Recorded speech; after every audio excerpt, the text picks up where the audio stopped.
Ayan, hello po. Welcome back to my YouTube channel. Nagbabalikan yung lingkod sa 26 TV. Ngayon po ay mayroon po tayong maritisan.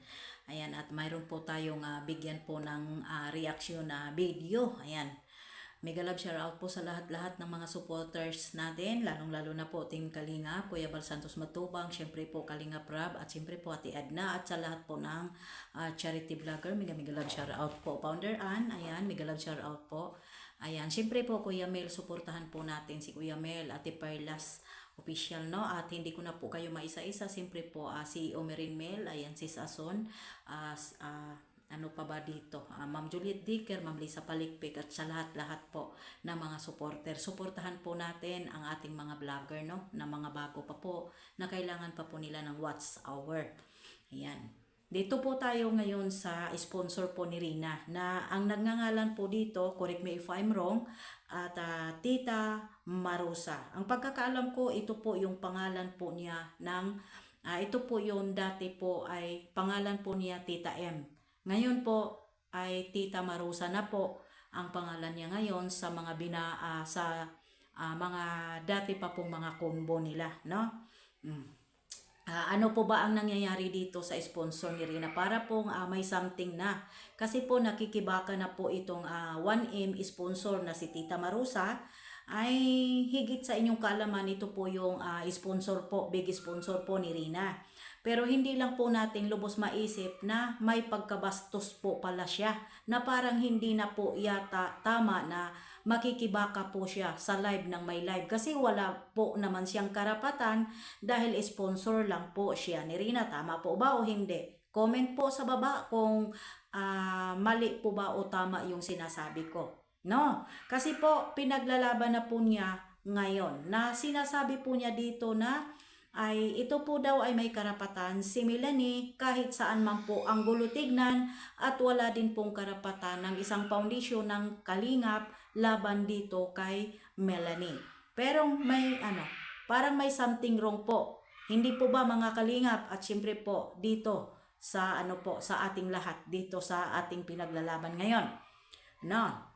Hindi ko lang po, hindi po nating lubos maisip na ito po pala ay big sponsor ni Rina ay nakiusap na hindi po kailangan ma-involve ang kanilang pamilya, ang kanyang ano pa po ang dinadala niyang pangalan ngayon. Pero bakit lumabas na siya ngayon na para na po siya yung marites? Kasi higit sa inyong kaalaman, si Tita Marusa po ay big sponsor po ni Rina. No? Yan po. Pero nagulat lang po ako dahil dumalaw at nakikipagbakbakan doon sa live ni Founder Ann kanina. O diba? Parang may something na para po ba talaga ang pinaglalaban po niya ay yung karapatan ni Melanie, siyempre po kay Rina. Parang nagkatotoo ang sinabi ni Melanie na something about kay Rina, na parang may something po na mayroon po siyang plano. Correct me if I'm wrong, ha? Reaction video ko lang po ito. Kasi tulad ng sinasabi ni Melanie na mayroon pong something na kailangan itong big sponsor ni Rina. Ayan. Ang sabi po niya dito, hindi ba pwede na magbago ang nanay ni Rina? Yes po, pwede naman po magbago. Pero sa atin po kasi, iba po kasi kapag magbago po ang isang tao po, ma'am, big sponsor ni Rina, magbago tayo, ipakita natin sa sarili natin. Unahin mo po muna natin yung sarili natin, na pwede po ba tayong pagkatiwalahan ng ibang tao o sa iba. Kasi po sa ginagawa po ni Melanie kasi, wala na po siyang kwentang ina at sa mga tao na nagtitiwala sa kanya. Kahit man po ano pa po ang sabihin ninyo, wala po talagang kwenta si Melanie. Kahit ano pa pong sabihin, magbago man si Melanie o hindi, mukha pa rin po siyang pera. Ang laki po ng perang nakuha po niya at natanggap at kinain ng buong pamilya. Pinagamot ang pamilya niya, pinagamot ang anak niya, asawa niya, pati yung anak nakatanggap ng pera, nanghihingi pa sa kapal ng mukha, inaapura pa niya yung sponsor dahil magpapabili ng panibagong cellphone. Tapos sinasabi ninyo na hindi totoo na may sponsor na nagbibigay sa anak ni Melanie. Saan po ba kumuha ng kapal ng mukha si Melanie?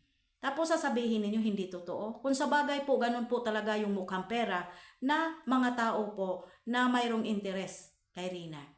No, sana po, no, tandaan lang po ninyo, sana po hindi kayo masilipan. No? Ayan. Tita Marusa, tanong ko lang po. Ano po ba ang plano mo? Totoo po ba ang sinasabi ni Melanie dati na gustong palahian si Rina dito? Totoo po ba yan? Hindi po nanggaling sa amin yun. Nanggaling po yan sa mismong bibig po ni Melanie. Diba? Wala naman pong masama po magbagong isang tao, pero unahin po muna niya yung sarili niya bago po yung ibang tao.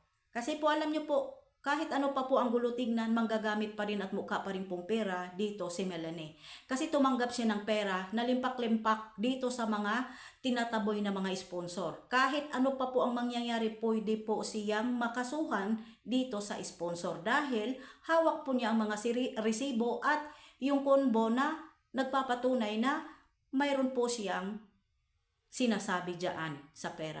Tapos sasabihin ninyo, hindi totoo at si ganito, si ganyan. Diba? Sayang lang po. Diba? Sayang lang po talaga. Dahil dahil po nabringwa si Melanie. Wala namang problema kung nandyan kayo tumulong kay Rina at tumulong kayo. Pero wag lang sana ninyong sirain ang magandang tulong at dito kay Rina at sa mga ibang sponsor, no? Yan lang po ang masasabi ko dito. Ayan, Tita Marusa ba to? Huwag kang makikibaka, maritis ka na rin po ba? Totoo po ba talaga na ang sabi po kasi ni Melanie dito ay gustong palahian si Rina? Tanong ko lang po, sagutin nyo lang po, Tita Marusa, kung real account po ba? Kasi pagkakaalam ko, yun po yung ginamit mo sa FB mo ngayon. Hindi ba? FB account ng Facebook. No. Pero ngayon po, nagiging marites at nakikipagbakbakan ka na po doon sa live po ni Founder Ann. Anong tawag doon? Private po ba talaga? Or talaga pong isa ka lang pipitsugin na nagiging mayaman or something, what happened, kung ano po ba talaga na katulad ka lang namin na siyempre po ay binigyan po ng Panginoon na magiging isang mapera dahil sa siyempre, pero ito akin lang, huwag kang magalit, magtampo ka na naman siguro, no? Huwag kang magalit sa akin. Opinion at reaction ko lang. Anong reason kung bakit po nakipagbakbakan ka na? Di ba gusto mo ng private at ayaw mo ma-involve ang pangalan mo? Ngayon, damay-damay na tayo dito. At isa pa po pala, shout out po pala dito, no, kay Rowinim. Sagutin mo yung hamon ni Kuya Balha. Dahil nangingingasaw na, nag-aalingasaw na po yung baho ninyo dyan. No? Diba? Yan. Tita Marusa, huwag kang masyadong paipal. Kahit anong gawin po ninyo, unahin nyo po muna kung magiging legend po na nanay si Melanie, unahin nyo po muna yung birth certificate para masabi po natin na legal po si Melanie. Siya lang nagluwal pero isa siyang pabayang ina at mukha siyang pera. Kahit saan tignan, mukha pa rin siyang pera. Tumatanggap at kinakain at pinapagamot ng kanyang anak na nadingki. Kaya kung wala pa itong mga sponsor na ito, tiyak natigok yung anak mong bunso. At syempre po yung naaksidente ang asawa mo. Kung wala pa sila, wala kayong lalamunin. At wala kayong pambayad sa hospital. Tandaan mo sana, nag-isip ka sana. Dahil, alam mo Melanie, sa totoo lang, ang karma po hindi nagsasalita. Pag once na hindi natin pinaghirapan at pinagpaguran yung ating pera at yung pag-aasinso natin, kukunin rin po yan ng Panginoon. Kasi alam nyo kung bakit? Yung tulong na yan hindi bukal sa loob, para pang sinisiguro mo talaga. No? Ayan, hanggang dito na lang po mga langga. Yan lang po ang aking reaction video. Maraming salamat. Please po like and share at subscribe sa aking YouTube channel, Hasa26 TV. I love you and God bless po sa ating lahat. Bye!